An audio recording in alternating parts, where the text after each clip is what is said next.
श्री गणेशाय नमः। श्री गुरुभ्यो नमः। श्री पुराण पुरुष पुरुषोत्तम भगवान की जय। श्रीमद्भागवत महापुराण की जय। सत्य सनातन वैदिक धर्म की जय। श्रीमद्भागवत महापुराण दशम स्कंद 48वां अध्याय। भगवान का कुब्जा और अक्रूर जी के घर जाना। श्री सुखदेव जी कहते हैं, परीक्षित, तदनंतर सबके आत्मा तथा सब कुछ देखने वाले भगवान श्री कृष्ण अपने से मिलन की आकांक्षा रखकर व्याकुल हुई कुब्जा का प्रिय करने, उसे सुख देने की इच्छा से उसके घर गया। कुब्जा का घर बहुमूल्य सामग्रियों से संपन्न था। उसमें श्रृंगार रस का उद्दीपन करने वाली बहुत सी साधना सामग्री भी भरी हुई थी। मोती की झालरें और स्थान स्थान पर झंडियां भी लगी। चंदोवे तने हुए थे, सेजे बिछाई हुई थी और बैठने के लिए बहुत सुंदर सुंदर आसन लगाए हुए थे। धूप की सुगंध फैल रही थी, दीपक की शिखाएं जगमगा रही थी। स्थान स्थान पर फूलों के हार और चंदन रखे हुए थे। भगवान को अपने घर आते देख कुब्जा तुरंत हड़बड़ा कर अपने आसन से उठ खड़ी हुई और सखियों के साथ आगे बढ़कर उसने विधि पूर्वक भगवान का स्वागत सत्कार किया। फिर श्रेष्ठ आसन आदि देकर विविध उपचारों से उनकी विधि पूर्वक पूजा की। कुब्जा ने भगवान के परम भक्त उद्धव जी की भी समुचित रीति से पूजा की, परंतु वे उसके सम्मान के लिए उसका दिया हुआ आसन छूकर धरती पर ही बैठ गए। अपने स्वामी के सामने उन्होंने आसन पर बैठना उचित न समझा। भगवान श्री कृष्ण सच्चिदानंद स्वरूप होने पर भी लोकाचार का अनुकरण करते हुए तुरंत उसकी बहुमूल्य सेज पर जा बैठे।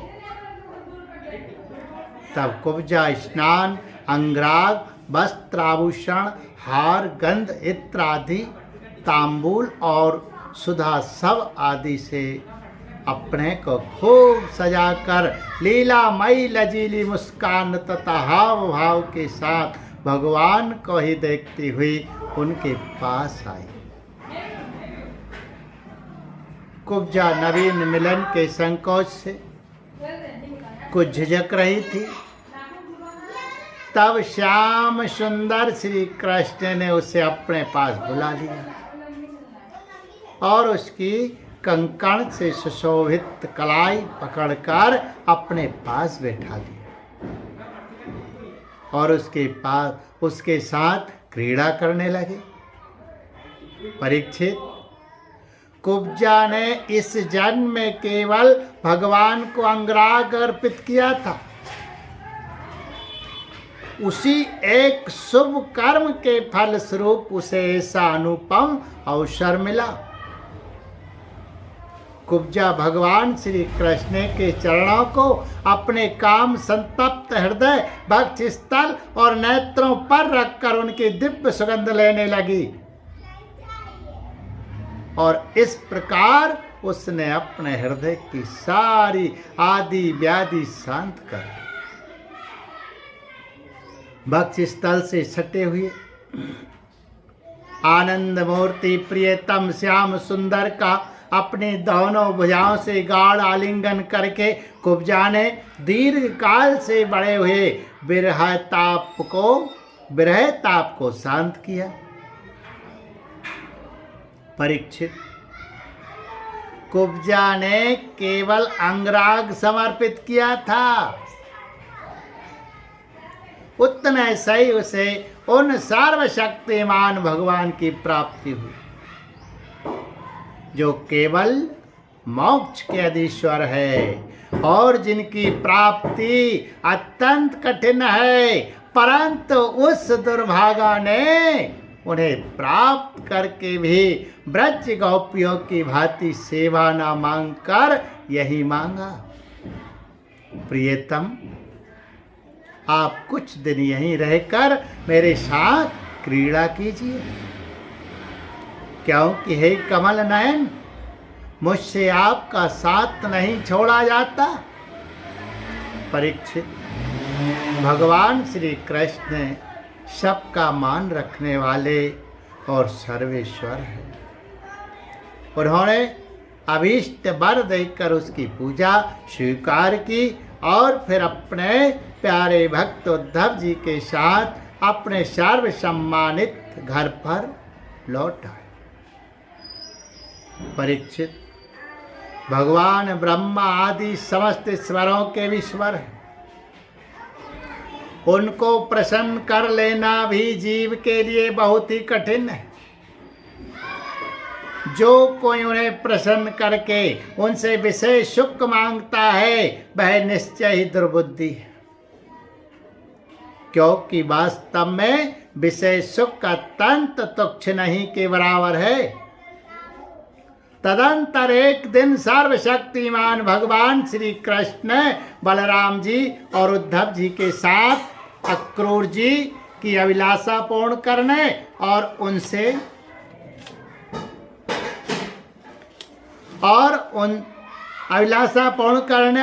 कुछ काम लेने के लिए उनके घर गए। अक्रूर जी ने दूर से ही देख लिया कि हमारे परम बंधु मनुष्यलोक शिरोमणि भगवान श्री कृष्ण और बलराम जी आदि पधार रहे हैं।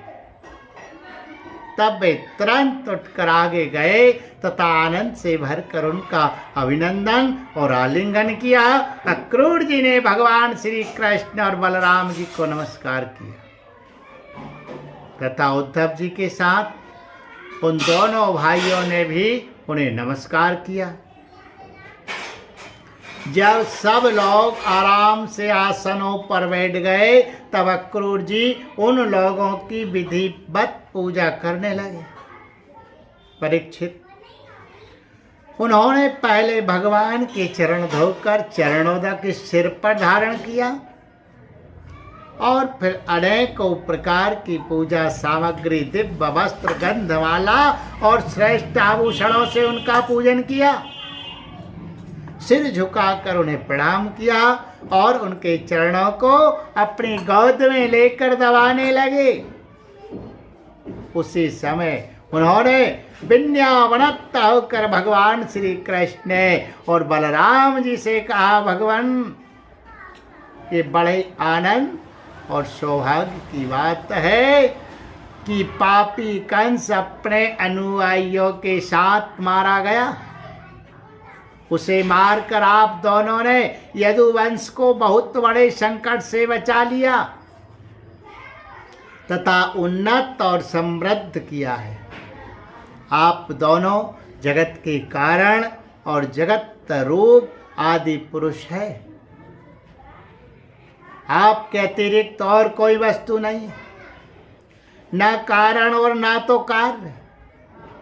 परमात्मन, आपने ही अपनी शक्ति से इसकी रचना की है और आप ही अपनी काल, माया आदि शक्तियों से इसमें प्रविष्ट होकर जितनी भी वस्तुएं देखी और सुनी जाती है उनके रूप में प्रतीत हो रहे हैं।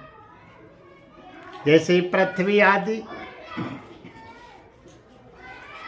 कारण तत्वों से ही उनके कार्य स्थावर जंगम शरीर बनते हैं। वे उनमें अनुप्रविष्ट से होकर अनेक रूपों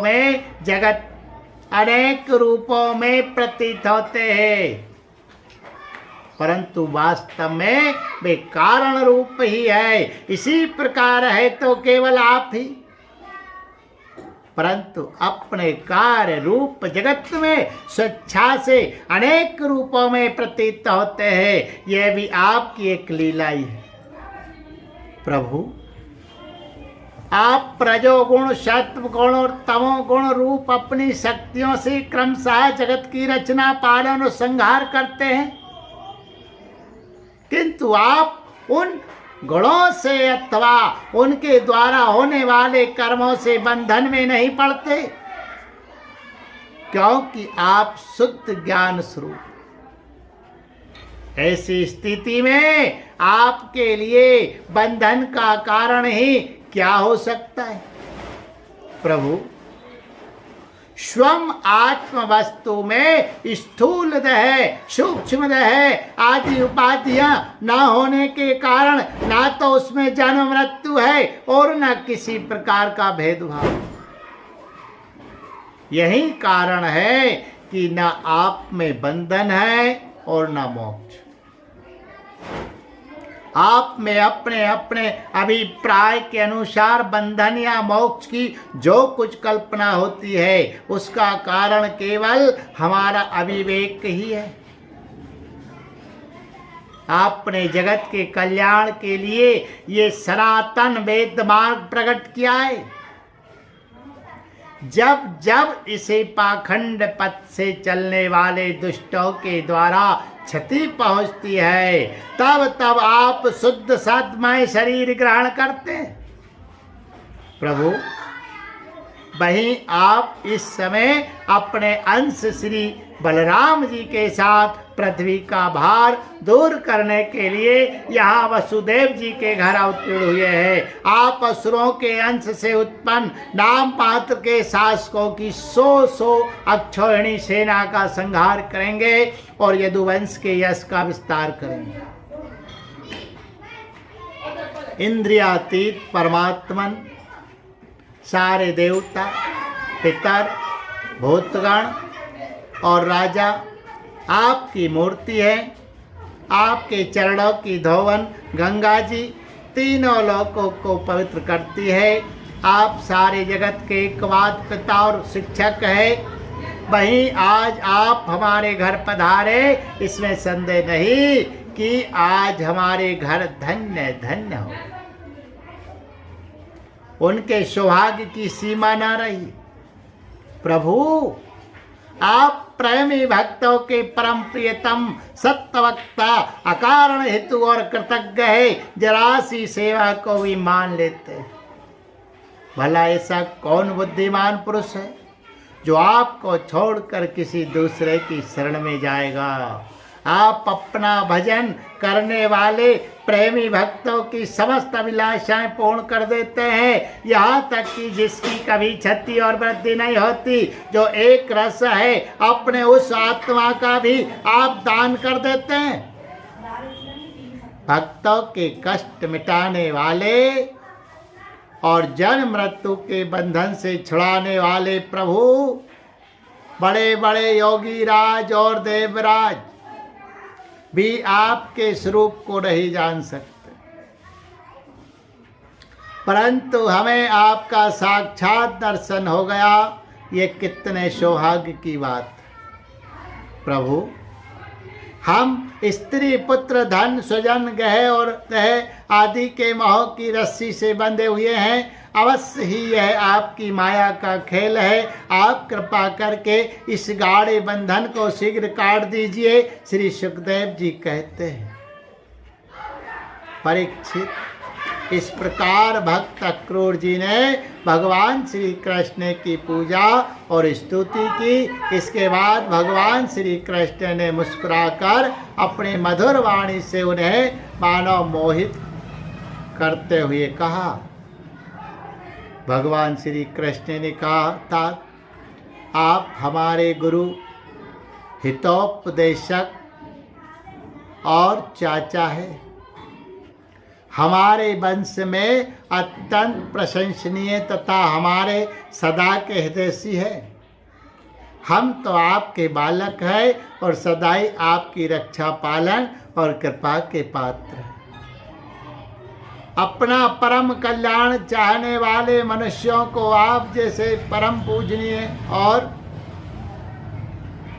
महाभाग्यवान संतों की सर्वदा सेवा करनी चाहिए। आप जैसे संत देवताओं से भी बढ़कर हैं, क्योंकि देवताओं में तो स्वार्थ रहता है, परंतु संतों में नहीं। केवल जल के तीर्थ, नदी, सरोवर आदि ही तीर्थ नहीं है। केवल मुक्ति का और शिला आदि की बनी हुई मूर्तियां ही देवता नहीं है चाचा जी।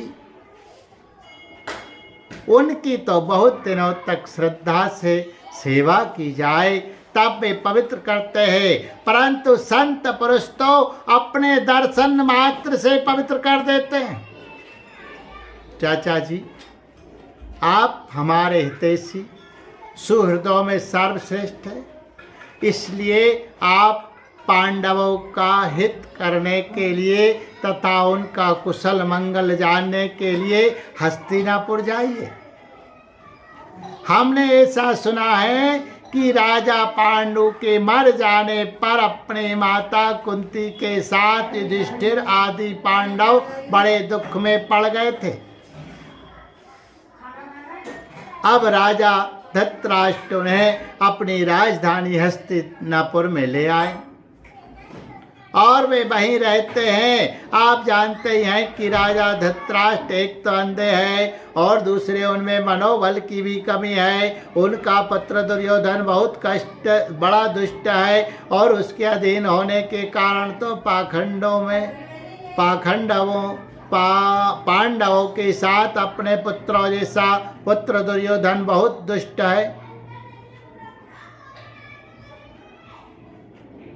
पांडवों के साथ अपने पुत्रों जैसा समान व्यवहार नहीं कर पाते, इसलिए आप वहां जाइए और मालूम कीजिए कि उनकी स्थिति अच्छी है या बुरी।